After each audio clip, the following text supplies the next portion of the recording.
तोते के शाप के कारण माता सीता को सहना पड़ा था ये दुख। कथा के अनुसार माता सीता बाल्यावस्था में अपनी सहेलियों के साथ बगीचे में खेल रही थीं। वहीं बगीचे में एक तोता का जोड़ा पेड़ पर बैठा था।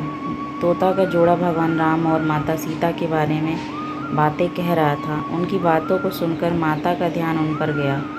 मादा तोता बोल रही थी कि अयोध्या के राजकुमार राम काफ़ी प्रतापी राजा होंगे।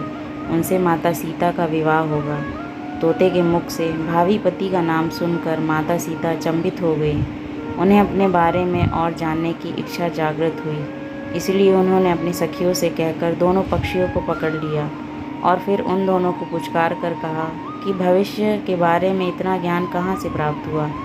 तब पक्षियों ने बताया कि इससे पहले हम महर्षि वाल्मीकि के आश्रम में रहते थे, जहाँ हर रोज़ राम और सीता के जीवन के बारे में बताया जाता है।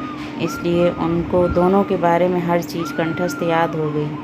सीता जी ने पक्षियों से कहा कि जिस जनक पुत्री सीता की तुम लोग बात कर रहे हो वह मैं ही हूँ। मुझे मेरे और राम के बारे में और भी बातें जाननी हैं। तब नर तोता ने कहा कि हे सीता, आपका विवाह अयोध्या के राजा दशरथ के ज्येष्ठ पुत्र राम के साथ आपका विवाह होगा और आपकी जोड़ी तीनों लोकों में सबसे अद्भुत होगी। सीता जी सवाल पूछती हैं और दोनों तोता जवाब देते रहे।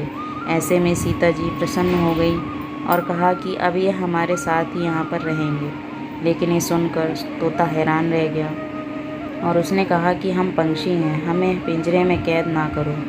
तोते ने इसके लिए बहुत याचना की। तब सीता जी ने नर तोते को छोड़ दिया, लेकिन मादा तोता को नहीं छोड़ा और कहा कि यह मेरे साथ रहेगी। नर तोते ने कहा कि मेरी पत्नी गर्भवती है, इसीलिए ऐसे समय पर उसको जाने दें। हम दोनों एक दूसरे का वियोग सहन नहीं कर सकते, इसलिए आप मेरी पत्नी को जाने दें। लेकिन सीता जी ने उनकी एक ना सुनी। इस पर मादा तोता को बहुत गुस्सा आया और श्राप दिया कि जिस तरह तुमने गर्भावस्था में मेरे पति से मुझको अलग कर दिया है, वैसे ही गर्भावस्था के दौरान तुमको भी पति वियोग सहना पड़ेगा। इतना कहते ही मादा तोता ने अपने प्राण त्याग दिए।